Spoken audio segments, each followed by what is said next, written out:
I just feel like I've been around the block, ripping up fantasy stock, working around the clock. Look at the view from the top. Researching rookies a lot? No, I just be listening to pods. Yeah, one in particular, I'm just a messenger. Let me just pass on the rock. Browning, brunning, pruning, pronouncing ain't what he's doing. What he's doing is not losing, but infusing you with new things. And there's Dennis the Bennett, yeah. The man is a menace, yeah. Building a dynasty, some of the finest things. Promise you, you won't regret it. Sly as a fox, cultured in pop. Give him his props. Here is a thought, here is a box. And you cannot compare them at all, so don't even try. Careful with the news, but when you use a take, I take up Tony Fire. I mean Dyer, because anyone else is a huge mistake. Whoa. Fantasy round table, fantasy round table. Yeah. Fantasy round table, come take a look at the crown, baby. Hey, fantasy round table, fantasy round table. Woo. Fantasy round table, come take a look at the crown, baby. Go. Hello and welcome to another episode of the Fantasy Football Roundtable Podcast. It is Friday, and we are going to be looking at some of the latest news. But Dennis and I, for about a week, have been participating along with several of you guys out there in a Dynasty mock draft. We're finishing up the last few rounds right now, but we will be looking at that, kind of breaking down the draft and looking at some of the strategies, talking about that. So if you were part of that mock draft, please feel free to jump on, drop comments, especially when we get to your team. If you want to share a little bit of your strategy, that'll be great. But looking forward to that. We are getting into the season. We decided to do veterans and rookies all merged together in this one, which made it kind of fun and a little bit different. Dennis, we have made it to Friday. Did you survive the week? So, I've been doing fantasy football for 8 years now, having the time of my life. Needless to say, my wife has made some sacrifices when it comes to spending time with me. At least that's what I'm telling myself, is she's making sacrifices by not spending time with me so I can do this. Maybe she's winning this whole equation because, as I mentioned, we've started a kitchen renovation. So today I come home and it was expected. We have to move our water line and our drain line. And so there's about a 3.5 square foot hole plus a trench cut in the middle of my kitchen floor. Luckily, she was here while they did it, and they're like, oh, no, it won't be very messy. We're going to, it'll be water, so it'll be sludgy, easy to clean up. Had some sort of malfunction. Turned out it was quite the mess. I'm glad I wasn't here. Like, I considered, when she first started telling me about it, I was like, oh, babe, I think I'm going to have to work late tonight. So, anyways, I can't wait for the kitchen to be done because it's done. But the process is going, I know this is, I think, our third weekend into it, maybe our fourth. I don't remember, but it hasn't been bad. The worst thing is last weekend. So for the last week, we haven't had plumbing in the kitchen. So you make do. But it looks like a lot of microwave meals, a lot of takeout. No, we've got a stove. The stove is there, but we're paper plate and plastic cupping it. It's good for the environment to throw those wax-covered plates in the trash. So, anyways, cabinets, it's looking like the cabinets may be going in late next week, potentially. So we may have water by the end of next weekend in the kitchen again, which would be awesome. I mean, we won't have a countertop, but, we may have water, and hopefully the sink gets delivered because we're getting a new sink. So it's been fun. 8 years of letting me do fantasy football. Who would have thought? Get you a new kitchen. Yeah, you're working on a kitchen. I'm over here. We're getting ready to do our deck renovation next week, and going to go look for some furniture this weekend. Put our payment on our summer cruise. All you got to do during this time, all the off-season things, to make up for being basically MIA for 4 months of the fall. Our dues right now, paying the husband dues. That's true. My wife's just happy I don't. I will be leaving her alone in her sewing room / our office on Sunday because it's Oscars day. So I'll be up there watching. So for the record, you're saying a lot of nice things about your wife. Is she like still standing there staring at you? Because I heard her She's dog. sitting right across from me. Yeah. Right. She's Yeah. sitting Okay. right across from me. I'm sure she's shopping online. So blink twice if you need help. Will do. Well, apparently my headphones are not as private as I thought either. So, hey, stuff happens. That's all right. Sometimes, she might have some good fantasy football insights. Sometimes when I'm on with Eric talking about movies on Sunday nights, she has a lot of opinions about the movies, and he finds them quite entertaining. So, real free agency kicks off. I mean, technically Wednesday is the new league year, but Monday we figure there'll be a parade of free agent deals. But we did have quite a few guys sign over the last few days. This was a big stretch for free agent tight ends. So, Dennis, there were 3 big signings. I'm going to tick them off with their teams and then let you tell me if any of them particularly excites you. Zach Ertz, 1-year deal with the Commanders. I think I neglected to mention last week the Commanders had released Logan Thomas. Wondered what they were going to do. Would that be a chance for Cole Turner, a young guy? Doesn't seem exactly like it. Zach Ertz coming back. He obviously played for Cliff Kingsbury in Arizona, so moves over here. Hunter Henry re-signs 3-year deal back with the Patriots. So probably the 2 biggest free agent tight ends in the class were Dalton Schultz and Hunter Henry, both of them signing 3-year deals to return to the team they were on last year. And then Jonnu Smith signs a free agent deal with the Miami Dolphins, a team that really hasn't done a lot with the tight end in 2 years under Mike McDaniel. Now you kind of got to wonder, is that going to be a sneaky signing? So how do those 3 additions grab you? All right. So Washington had to do something from a veteran perspective. Ertz makes a ton of sense. He was in Arizona with Kingsbury for 2 years, most of 2 years. And so he knows the offense. We saw what Ertz and Trey McBride working together did for Trey McBride's game. Now, by no means am I saying Cole Turner is the prospect that Trey McBride was, but Turner is an athletic tight end. He's young. He was a receiving tight end in college. The potential is there for him to, not move to the top of the depth chart with Ertz in town, but Ertz is gonna be one of the guys that helps teach Kingsbury's offense to the rest of the Washington Commanders offensive players. I like the signing from that perspective. Clearly, Ertz has lost a step, and some of the athletic ability, but we saw Jason Witten be a viable fantasy tight end when he you talk about dad bod. He was grandpa bodding it out there, kind of just walking around, walk 5 yards, catch a pass, fall down. Ertz isn't at that point, but Ertz has lost something. So I like the signing from a team building perspective. I think he'll be able to help further. We see teams do that when they hire a particular head coach or offensive coordinator. They'll bring in players. Peyton did it in Denver. Rodgers did it in New York. It's a smart move from that perspective. Hunter Henry, it makes sense from the perspective of, he's going to have some good games. He's a solid tight end. He's not a superstar. He's more of a tight end 2 with the occasional tight end 1 game.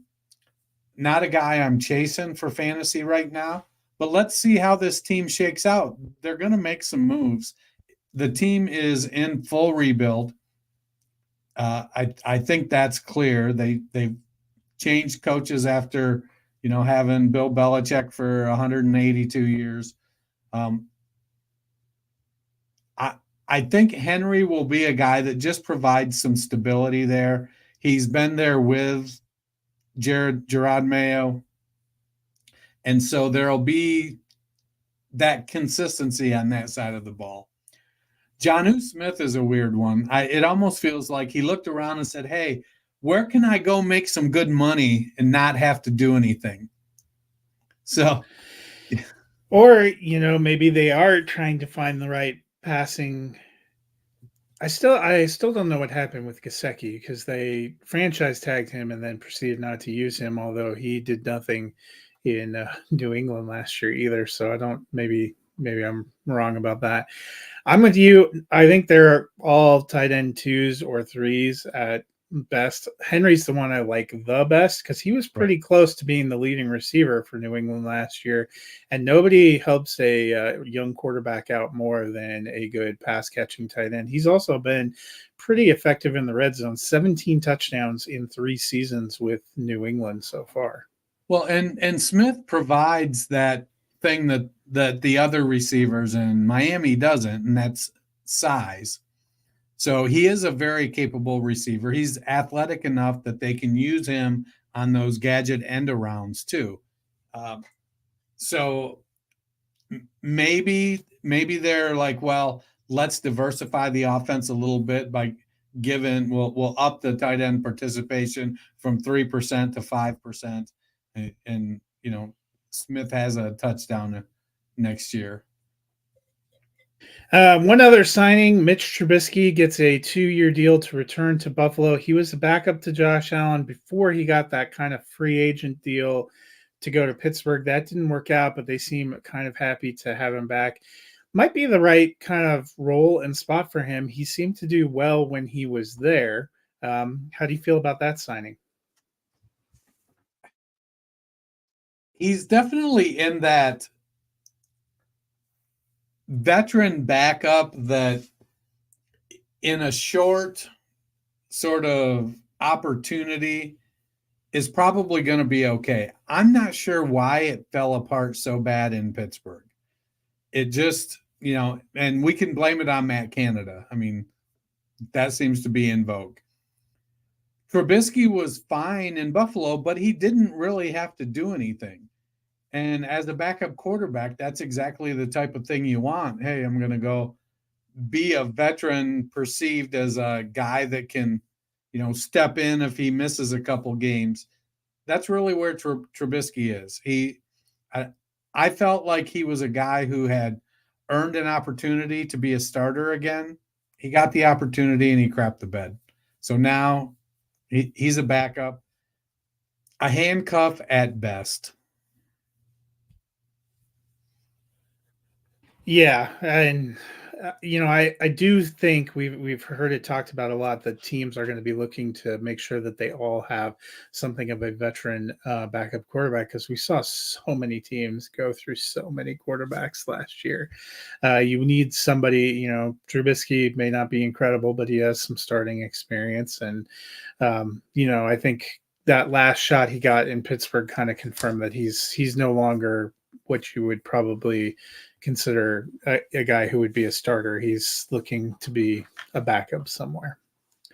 It was not a good end of the week for high-profile defenders. The Broncos, continuing their salary cap purge, released Justin Simmons, an 8-year veteran. Bills had to release a bunch of guys, including Jordan Poyer and cornerback Tre'Davious White. We have quite a few bigger name defenders now who are out there, especially at safety. Jamal Adams, Quandre Diggs, we talked about the other day. There were already going to be a few guys that were hitting the open market. I believe Micah Hyde is a free agent too, which means that the Bills, both their starting safeties, are out there. What do you think about all these big defenders who are on the open market now? So the safety list is crazy. Justin Simmons, Jordan Poyer, Jamal Adams, Kevin Byard, Quandre Diggs, Rayshon Jenkins, Eddie Jackson, Geno Stone, Micah Hyde, Chauncey Gardner-Johnson, Jordan Whitehead, Darnell Savage, Jeremy Chin, and Cam Curl. It's terrible time to be a free agent safety because the market is flooded with them, and you need jobs. So And a lot of these guys, Jamal Adams, Kevin Byard, while they're playing at pretty good levels, Micah Hyden, Jordan Poyer, a lot of these guys are starting to get older. Safeties take a lot of hits, wears on them, it slows them down a lot. There's some good players here. I think they're all going to find jobs. Most all of them will probably end up as starters somewhere. It's just a function of how the salary cap works in the NFL. Teams have to get under this level, and the Bills are going through it. You talked about Denver. The Bills are having to, Von Miller just blatantly took a pay cut. It wasn't, we're going to renegotiate. You've got incentives. Sure, you have incentives. But do you really think he's going to earn all of those incentives? We've seen that from a few teams because everybody's got to kind of get under. Even with the salary cap growth, there are a lot of teams that are bumping up against it. Yeah, so these guys are all going to get jobs. And, they're going to start looking. They'll look at contenders first. That's what their agents are going to do. They want to win, maybe take a little bit less for a contender. Cam Curl was great in IDP. Jeremy Chin, another good IDP guy. We'll see where these guys land. We're looking forward to next week in free agency. It'll be, there'll be that early rush. We'll hear about it in tampering. Actual free agency will start, and it'll be anticlimactic because most of the big things will be already. Really, it starts on Monday. I'm surprised we've seen quite a few decent deals even this week in the run up to it. Being able to re-sign guys back to their own teams. I think there are some big dominoes that'll be interesting to see where they go. Kirk Cousins is one, a lot of suitors. And I think the quarterback market will really fall out after we figure out where he's going to go and, whether or not they can move Justin Fields.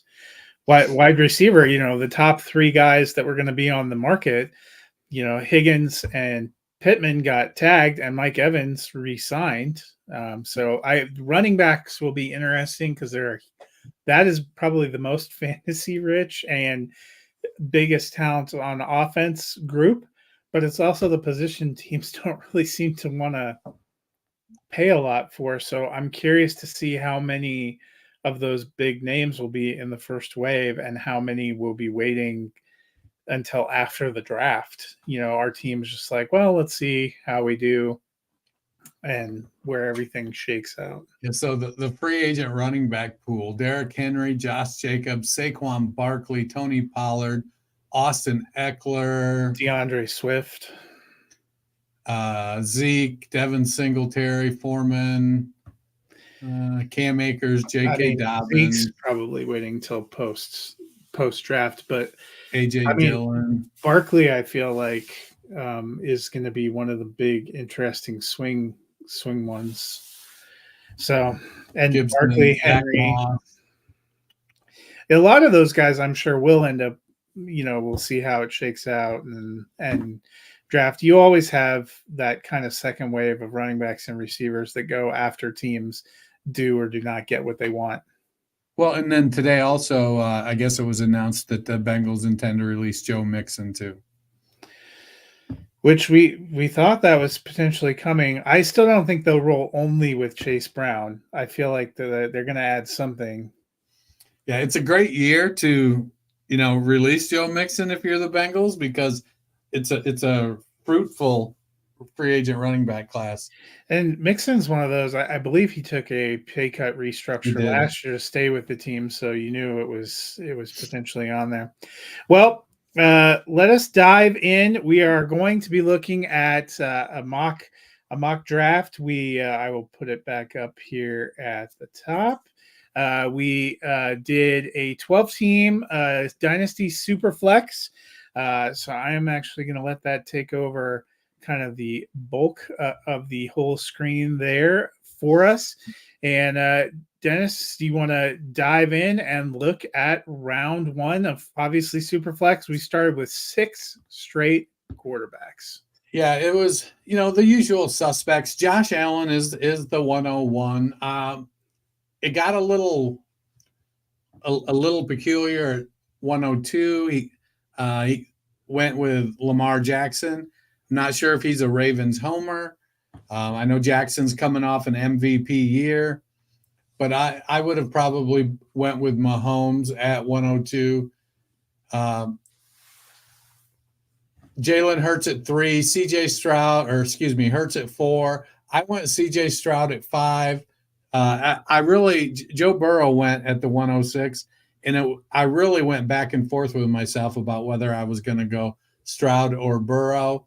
At 107, we had the first wide receiver off the board with Justin Jefferson, followed by CeeDee Lamb, Jamar Chase. Sloopy Lou went Justin Herbert at 110. And then, surprisingly to me, a couple running backs off the board. Bijan Robinson, to our old friend I was inverted, and Christian McCaffrey at the 112. Yeah, running backs can be at a premium. It kind of just depends probably on strategy. I wasn't surprised about all the quarterbacks. You got Stroud there. I took pick 9. I was kind of I told you when we were setting it up, I was kind of ambivalent about what pick I had. I was going to do something, and the more I was thinking about it, I decided that I was going to do something that I've never done before, but that I've seen other people do, which is kind of go super young, knowing that maybe I wouldn't have the greatest team in year one. And when I was looking at that, Chase is a guy we talked about is about to go into his 4th season, still on his rookie deal. But I was, I guess it's a matter of preference. But when I saw Lamb go right in front of him, I thought Chase is actually the receiver that I have moved up to number 1 in my dynasty rankings right now. So I thought that was a good foundational piece to sort of try this strategy. Yeah, I mean, it's hard to go wrong if you're going to go that route. Those top 3, Jefferson, Lamb, and Chase, you can make the argument for them in just about any order. I'm probably more of a Garrett Wilson guy after those 3. Yeah. And maybe Marvin Harrison would be mine. Yeah, and I was surprised because Wilson actually ends up coming off the board 7th among receivers, goes all the way at 301. When we wrap around into the second round, obviously Christian McCaffrey and then Amon-Ra St. Brown, not a bad start there.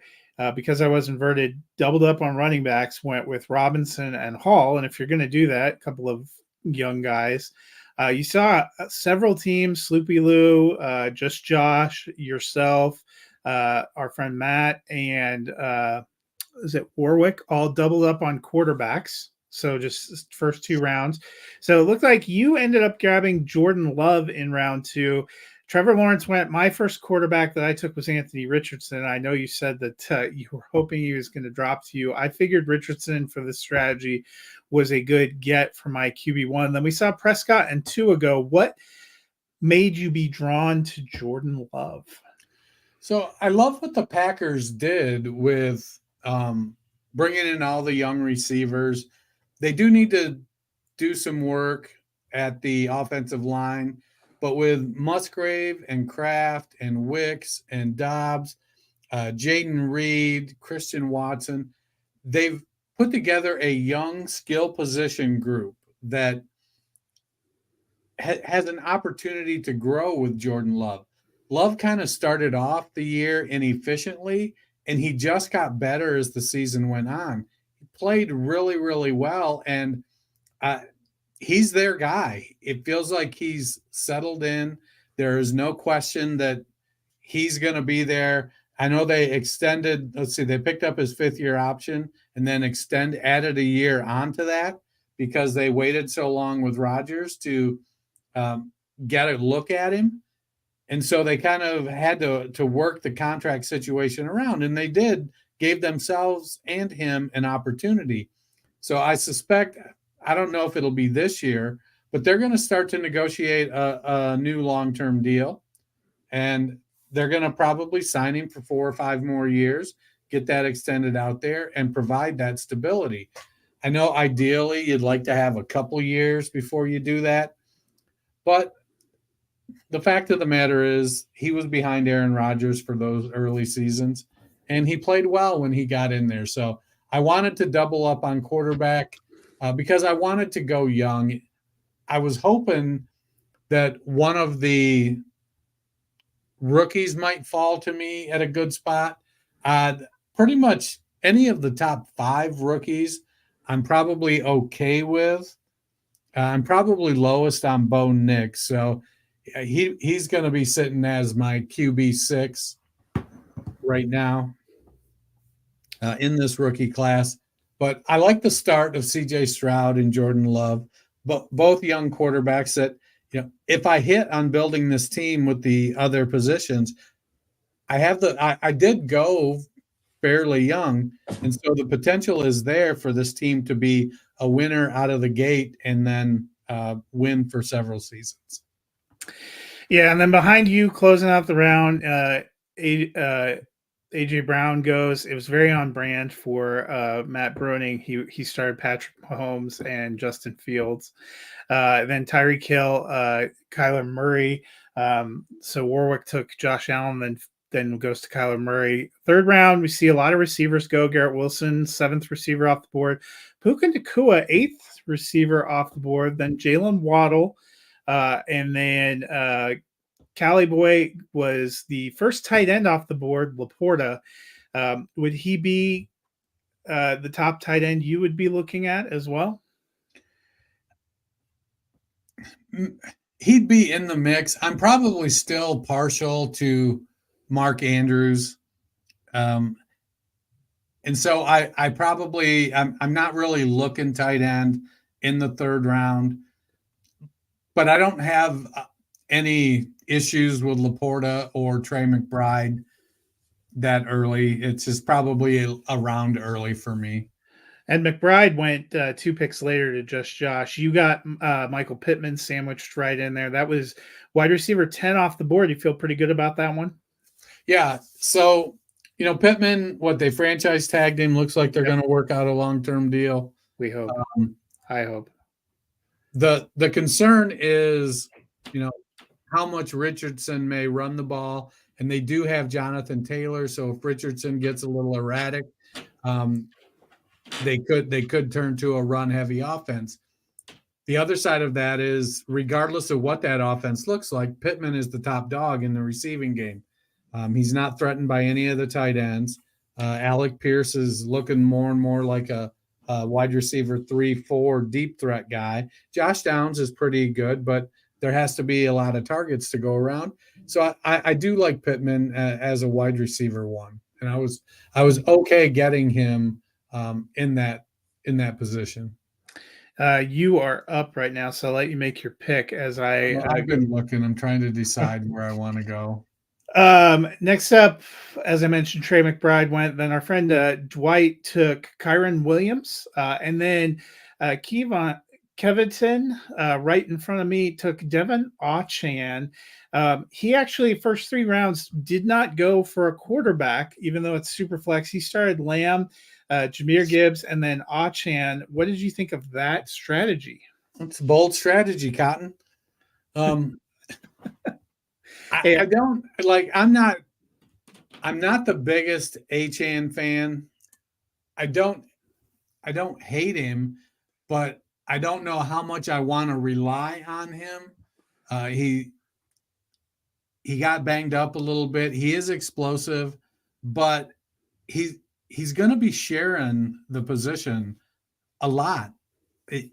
I would be surprised if he, over the course of a season, if he's not in the 40% touch range for the running back position for the Dolphins.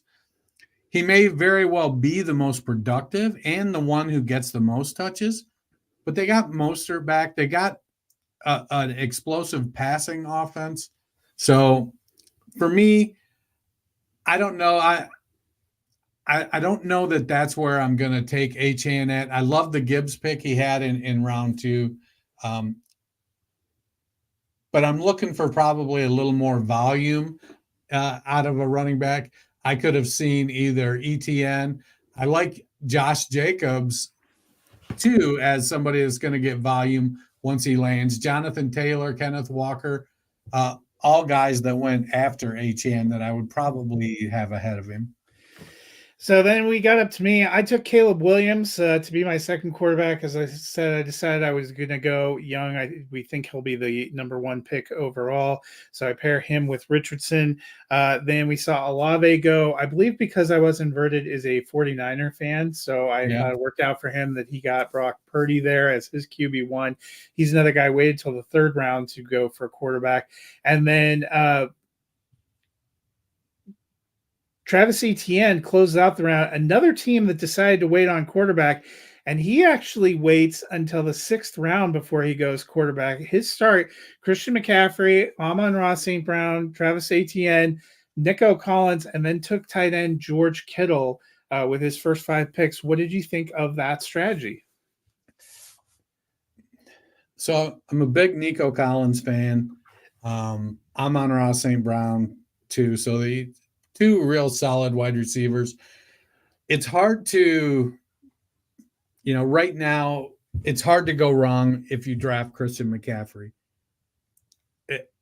It's hard. The hard thing for me, the challenge with McCaffrey is he's getting up there in age. He's already an outlier now, but he's still just so good, and he's in the perfect offense.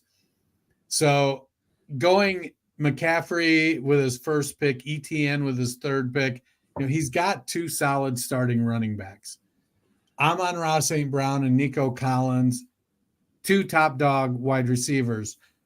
George Kittle concerns me a little bit, though, because we've seen a lot of fluctuation in his game based on how the game script is going for the 49ers. They have a lot of weapons, and sometimes – I don't want to say Kittle is an afterthought. It's just Brock Purdy goes where the defense dictates, and oftentimes that's not a Kittle. It's McCaffrey, it's Ayuk, it's Debo. And so if you can handle the sporadic scoring of George Kittle, he's going to certainly win you some weeks. But there's some weeks he may give you some pretty low scores as well. So we'll continue into wrapping back to the 4th round. So Collins, as I mentioned, went to start the round. Then Brandon Ayuk paired with Brock Purdy for because I was inverted. Sloopy Lou grabs Devonta Smith to go with Chris Olave, started 2 quarterback, 2 receiver. I did the same, 2 quarterback, 2 receiver, a little different order. I decided to go for Marvin Harrison. Right now in my Superflex rankings, I have Williams 1 and Harrison 2. So I was pretty happy with that if you're going to do the all rookie or younger team plan. But what do you think of Harrison going in that spot? That would have been 11, 12, 13, 14. That would have been 15th wide receiver off the board. So I think it was terrible. I think he should have went at the 408. Yeah. I remember I remember getting a message from you after that. No, I think I think the biggest shock in the NFL draft is going to be if the Cardinals don't draft Marvin Harrison. Well, what if he doesn't make it to them? Because now there's some thought that as much as we are convinced they're going to go quarterbacks all the way along, that one of those teams may decide it's in their interest to get a wide receiver. I'm with you. I don't think he lasts past pick 4, but there's a possibility he goes higher. He could. But him and Malik Neighbors and Rome Odunze at the top of the wide receiver rankings are 3 very, very, very good wide receivers. Harrison is ahead of the others. He reminds me a little bit of Julio Jones in that he's just not loud, brash, and flashy. Julio would go out. He's not as fast as Julio. At least I suspect he's not. We won't know until he runs at Ohio State, and who knows? He may decide. Yeah, he may decide he's put enough on tape. He doesn't need to run. I like Harrison. 4th round. I think that's plenty good value. Continuing on, First quarterback for Kivaten is Jaden Daniels, who ends up being the second rookie quarterback off the board. Would he be the second rookie quarterback in your rankings right now? It's honestly, it's really a toss up between him and May. I got to watch him a little more.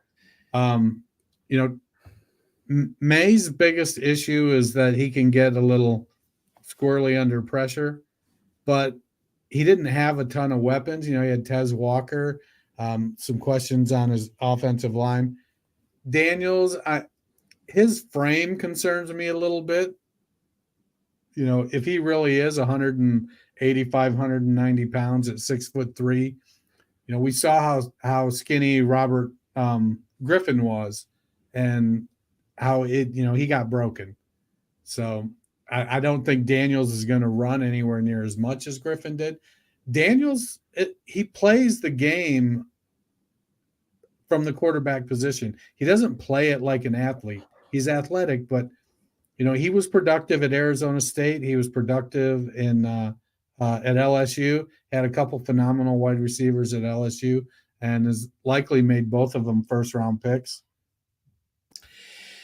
So then after that, Jared Goff goes, and then our friend Just Josh here takes TJ Hawkinson. I want to talk about his first 5 picks for a minute. He went Burrow and Tua, which, you know, we had several teams start 2 quarterbacks. But then Trey McBride, TJ Hawkinson, Dalton Kincaid doing the triple tight end there. What do you think of that as a strategy? Do you think it's partially for trade bait? Do you think those tight ends could actually have some good flex value?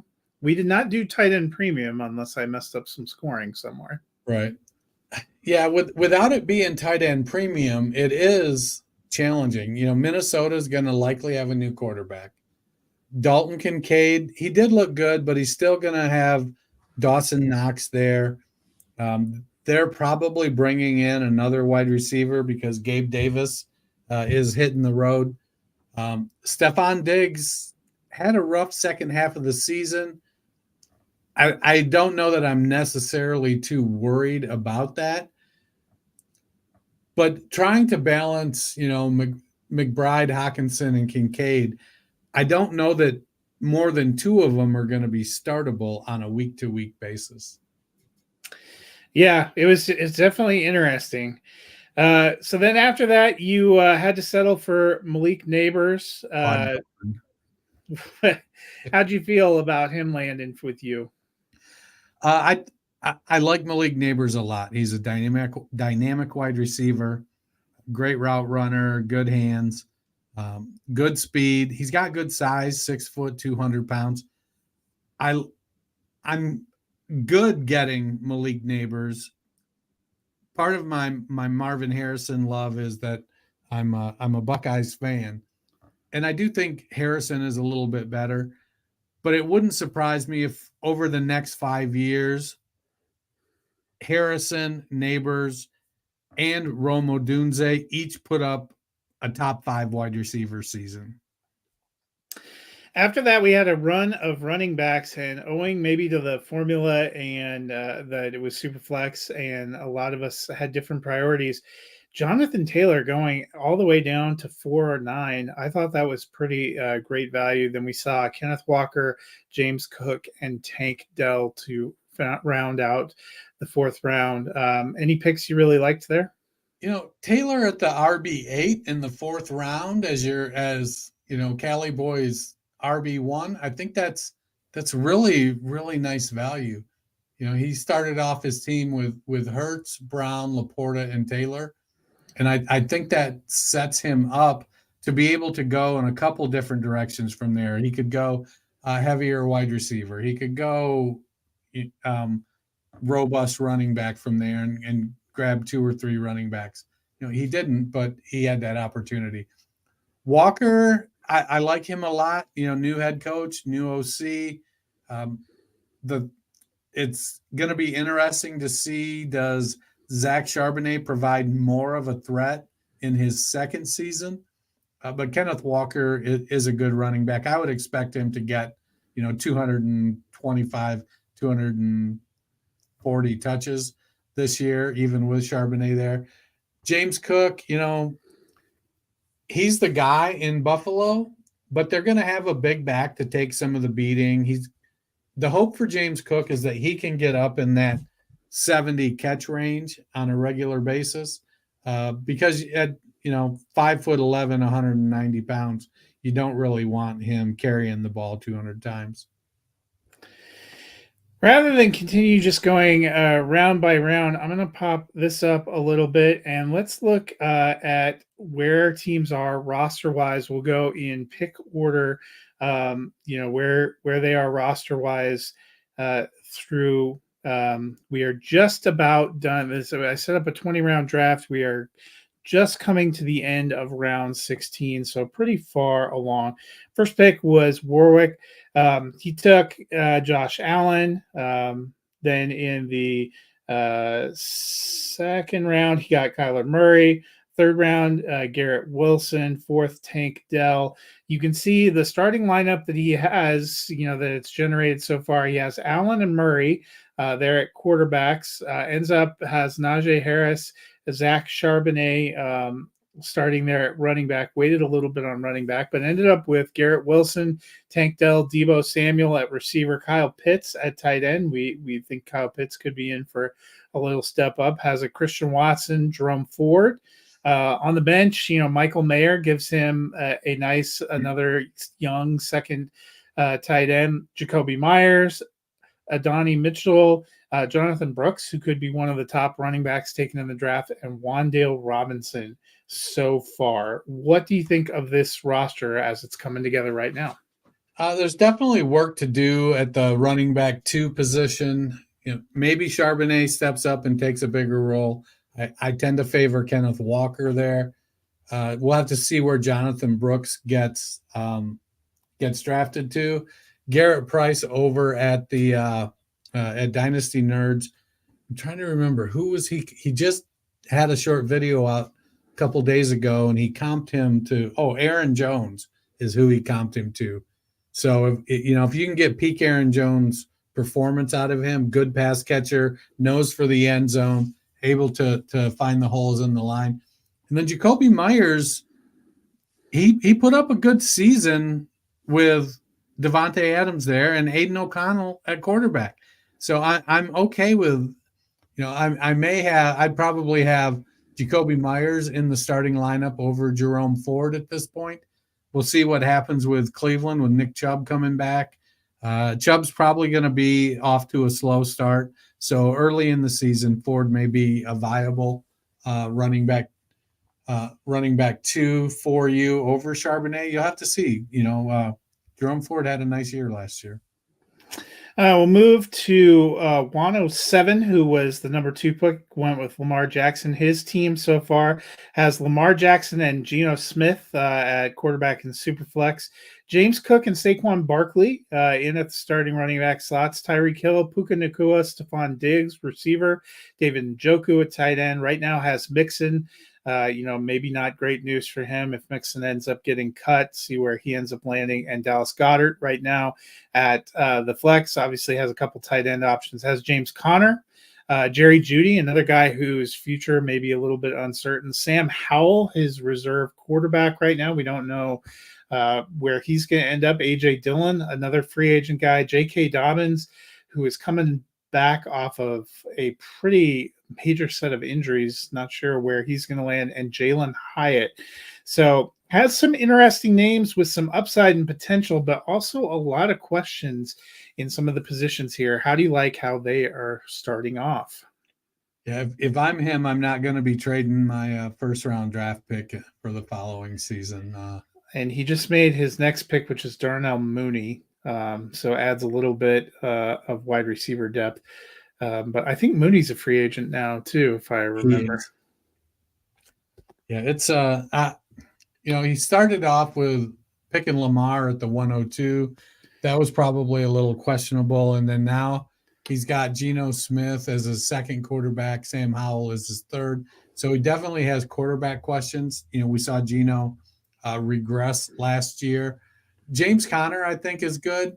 Dallas, Njoku and Dallas Goedert, he's got some production at tight end. A.J. Dillon will be interesting to see where he lands.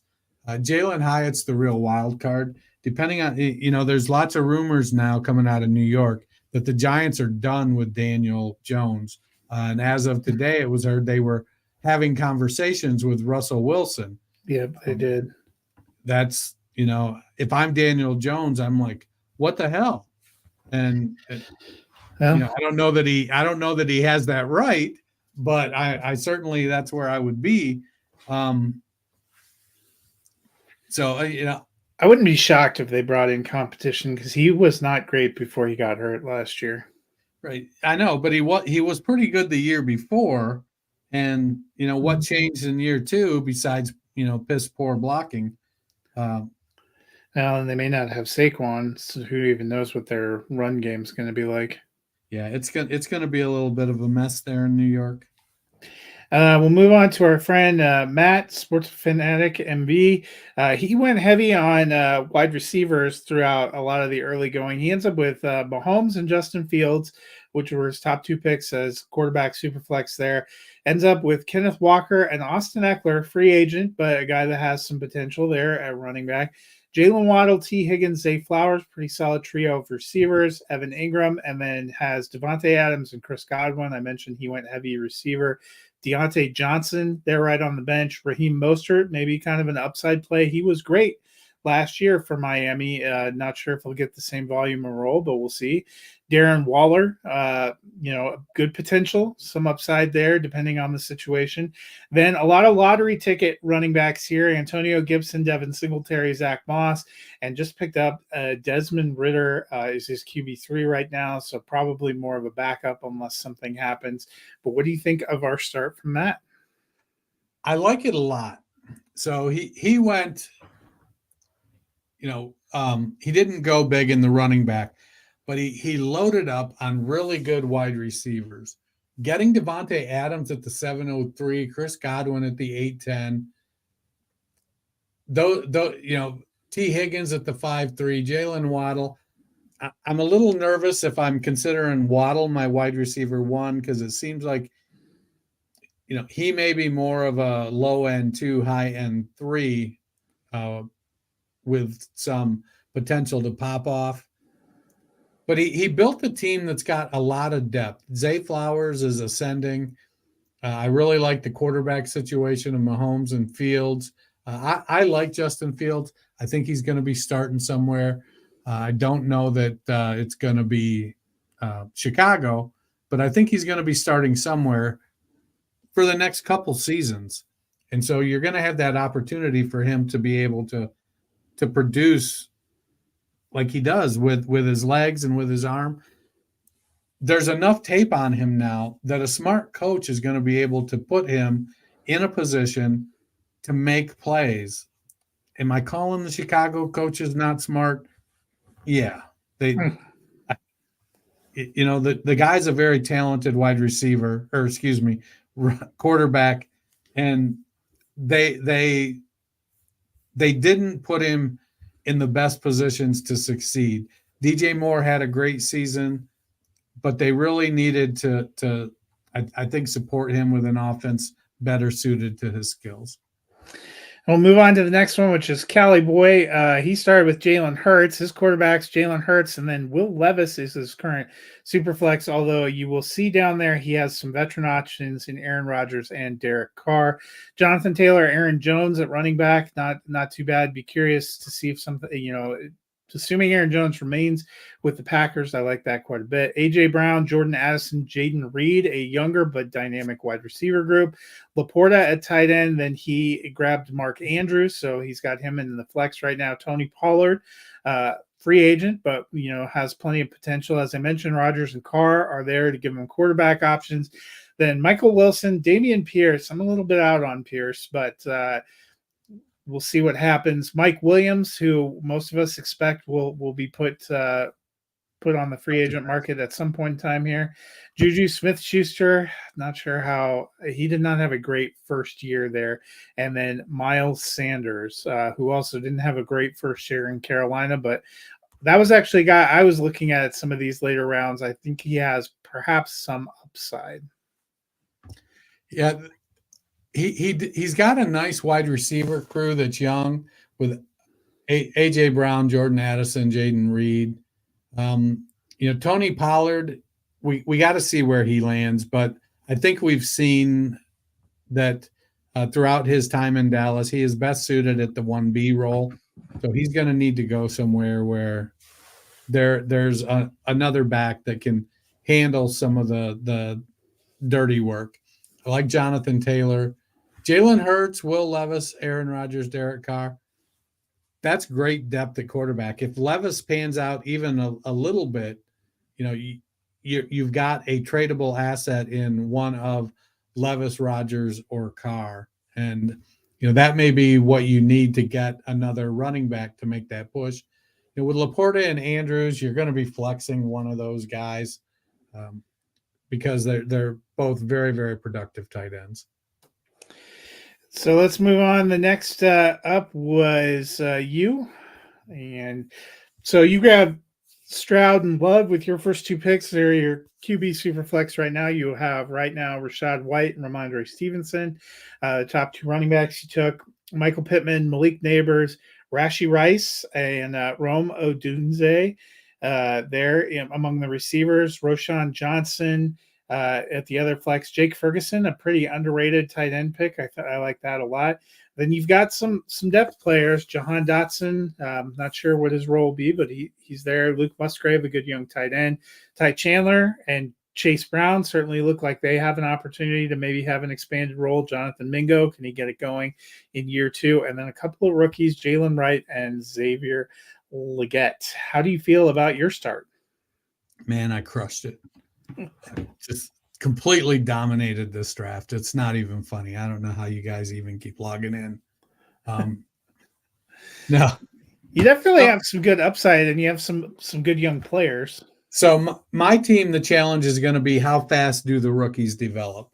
Malik Neighbors, I like him a ton. Rome Odunze, I got two of the top three wide receivers in this draft. It's widely expected that they're going to be productive right from the get-go. The downside is, we saw it with JSN. Could they land in a crappy spot where they've got a couple studs already? And so now you're kind of waiting your turn. You're seeing flashes, but you're not getting enough consistent production.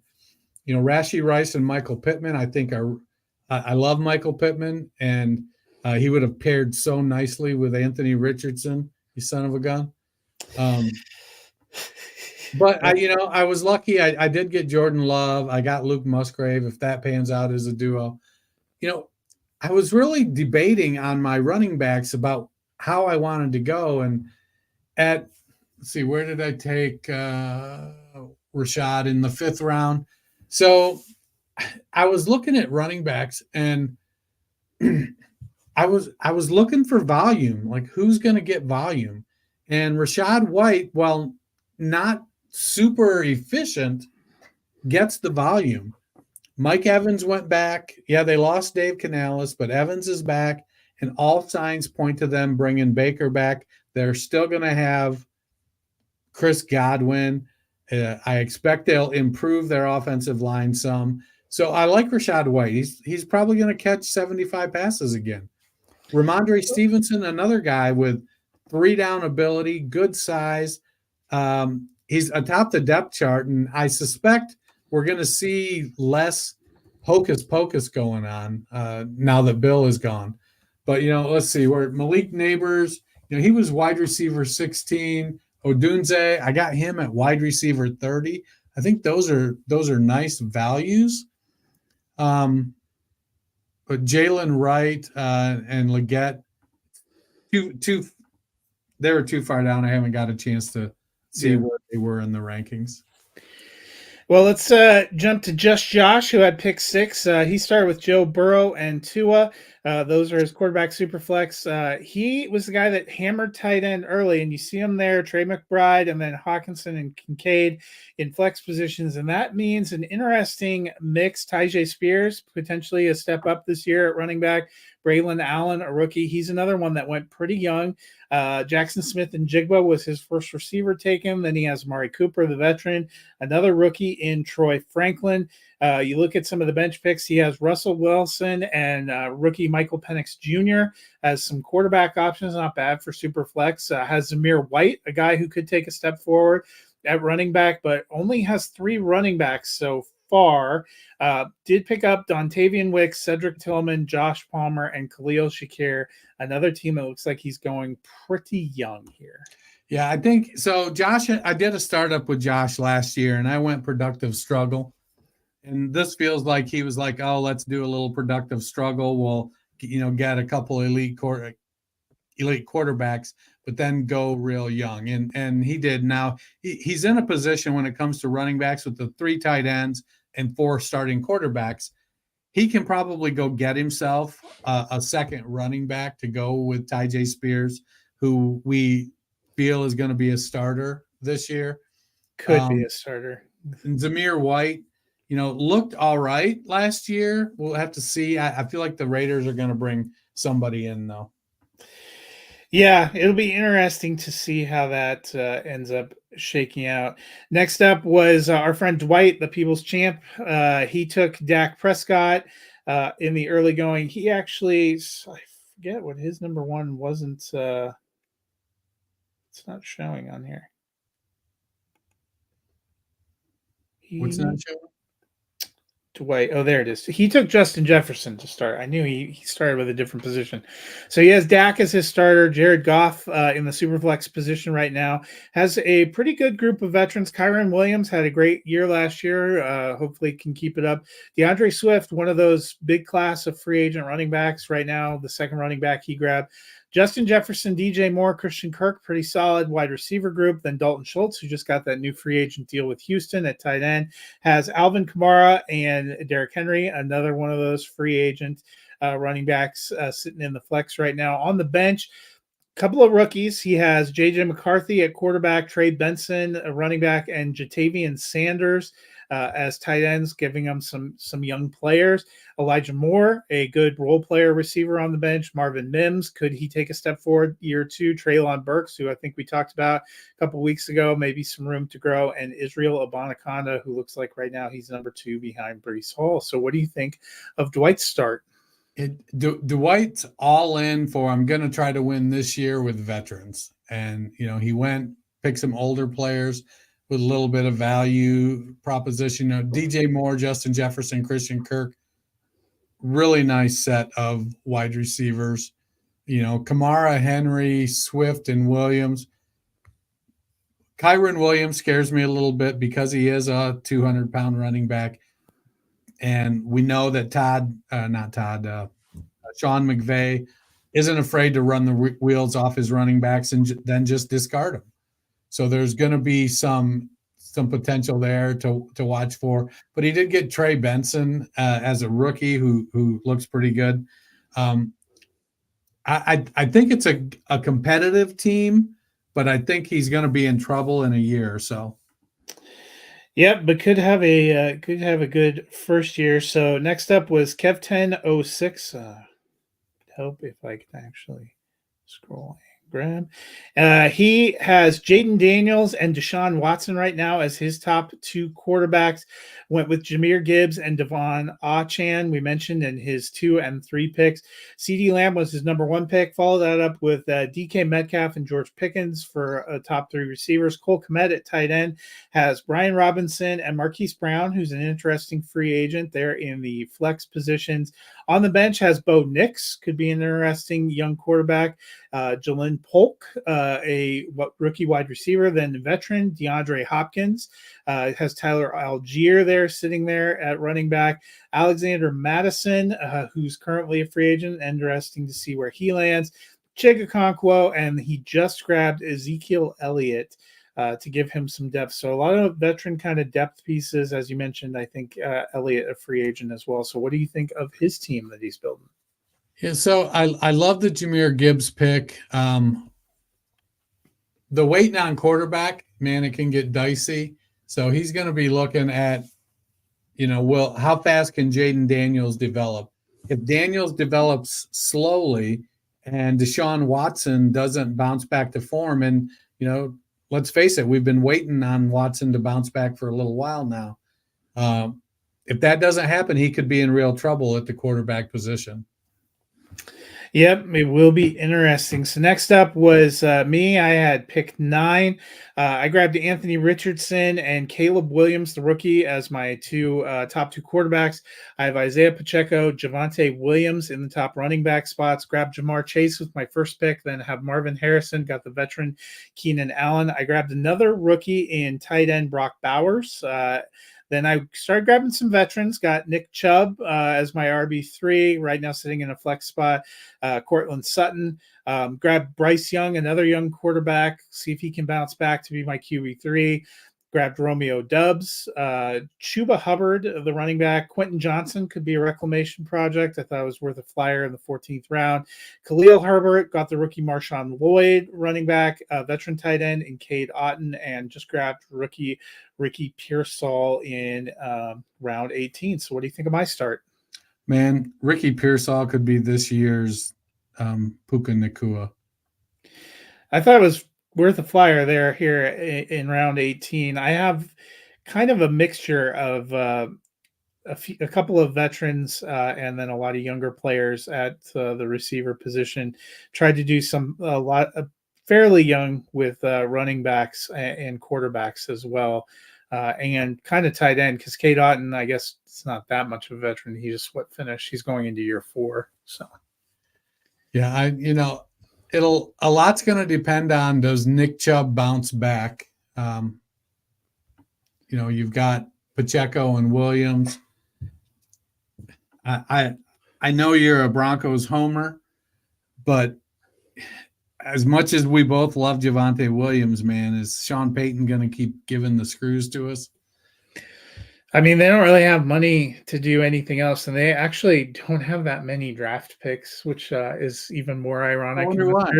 They don't. Yeah, they don't have a second round pick this year. They have pick 12, and then I don't think we pick until late in the 3rd round. But after me was Sloopy Lou. He was in our redraft league last year. He grabbed Justin Herbert and Trevor Lawrence as his top 2 quarterbacks. Has Josh Jacobs and David Montgomery at running back. Chris Olave, Devontae Smith, and Mike Evans. Pretty solid trio of receivers. Travis Kelce at tight end. Kelce sliding all the way to the 6th round in this draft.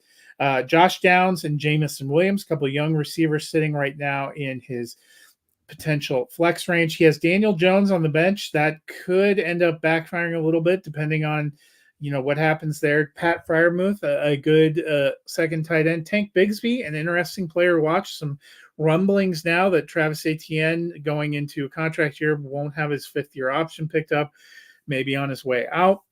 Tyler Lockett, Gabe Davis, a couple of veterans, Isaiah Likely, a good young tight end with upside.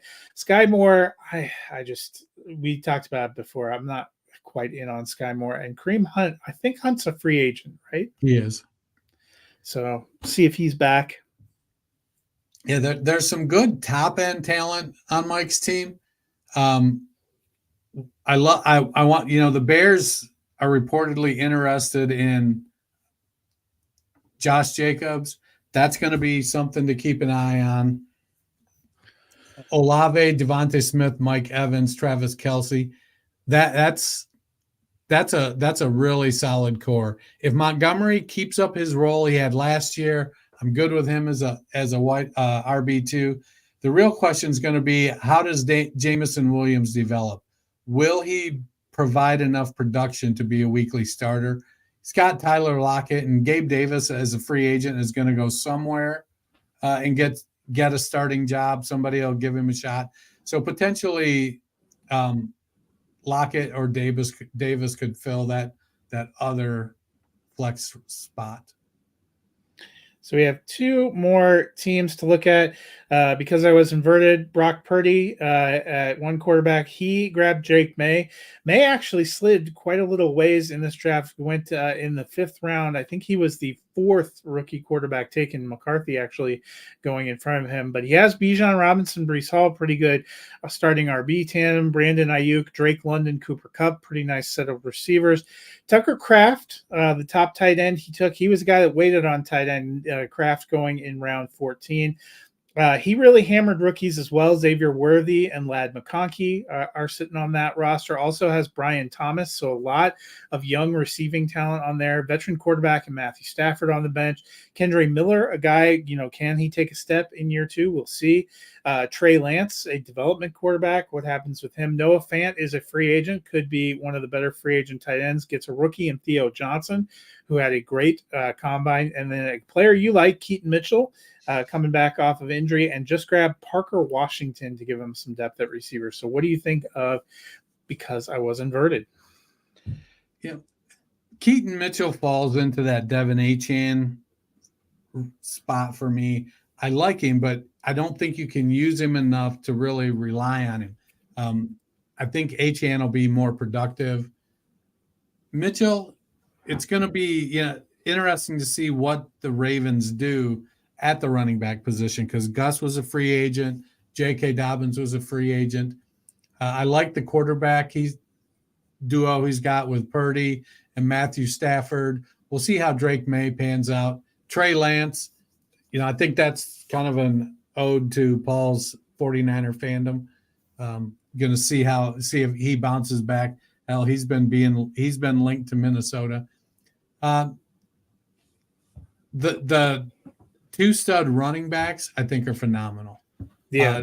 The pick that scares me the most is Xavier Worthy. I get it. He ran a 4.21, and that's fast. And he had a good college career. It's interesting. So you can see he got Worthy in the 9th and McConkey in the 10th, and then came back to Thomas. I actually like Brian Thomas right now as the 4th receiver among the rookie receivers. Yeah, I was looking at Lance Zierlein. He's draft Nick, highly regarded, does work for the NFL Network, and he's got Xavier Worthy as like his wide receiver 20 or something like that. He's like, he's not into him at all. And it'll be interesting to see is Worthy going to be able to break that string of record holders just not panning out. We've seen it with the guys who set the bench press record. They don't pan out. Guys who break the 40 record, not panning out. So I like Worthy's potential, but he makes me nervous. Now we're on to our last team, and the one that waited the longest to go quarterback, and that's Stank Butt McGee. He waited till the 6th round, ends up back-to-back picks of Kirk Cousins and Baker Mayfield. So those are his quarterback and superflex. Not bad if you're waiting and you can grab those 2 veterans. He has Christian McCaffrey and Travis Etienne at running back, pretty good. Amon-Ra St. Brown, Nico Collins, Terry McLaurin at receiver, George Kittle there at tight end. Grabs Ridley, who's an interesting free agent. And Jalen Warren as his top 2 position players dropping into flex. Grabbed a couple of rookies, Keon Coleman, an interesting, not sure where he'll end up, and Blake Corum at the running back. Has Kenny Pickett, may or may not be a viable QB3 once the season starts. Rashad Bateman, Greg Dulcich, Rashid Shaheed, Cam Akers, and Curtis Samuel. An interesting group of players. I would consider Bateman, Dulcich, and Akers all potential reclamation projects. Not a lot of sure bets. Yeah, we're in the off season, and so news coming out of Baltimore about Bateman is always better. He's going to, he's earning more opportunity. He's going to get more opportunity. We'll have to wait and see. It's starting to feel a little more like Pittsburgh is like, hey, we know what we got with Kenny Pickett, and we're comfortable with that. He wasn't necessarily set up. No, they brought in Russell Wilson today too. Yeah, and they've supposedly set up an interview with Tannehill. So, Yeah, I honestly I don't think Tannehill is better than Pickett at this stage of Tannehill's career. But Arthur Smith might feel more comfortable. Well, Tannehill could be the guy that teaches Pickett the Arthur Smith offense. Hey, hand it to Najee Harris. Yeah. So, Well, there's potential. It's the time of year you can never be too sure, but I thought it was fun going through mock draft. That's a look at all of the teams and where people are sitting right now. Obviously, a lot can change next week with some of the landing spots. Some of these picks are going to look good. Some of these might scare you a little bit in a few days. And then obviously we still have the draft as well. So just a whole lot of interesting stuff going on. Speaking of free agent frenzies, I'm sure we will have plenty of early news to discuss when we are back with you on Tuesday. Things are coming fast and furious, so very excited about next week. Player movement, talking about all the fantasy ramifications. Dennis and I will probably work in probably do 2 rounds this time, NFL mock draft. That we can start mixing in as we look at some of this free agent news in the next couple of episodes. It is a remember to draft Brock Bowers. I'm just going to say, I maintain I didn't forget to draft him. None of the teams, when it came up to my slot, did it make sense to draft Brock Bowers. But we shall see. I'm sure he won't go undrafted in the actual NFL draft. At least my dynasty mock hopes not. But if people are looking to fill some of those long hours, as they adjust to daylight saving time this week, what can they do, Dennis? So let's see. Springing ahead, that means we get an extra hour? No, we lose an hour. Oh, that's awesome. And that's 1 hour less. I get to work on this kitchen renovation.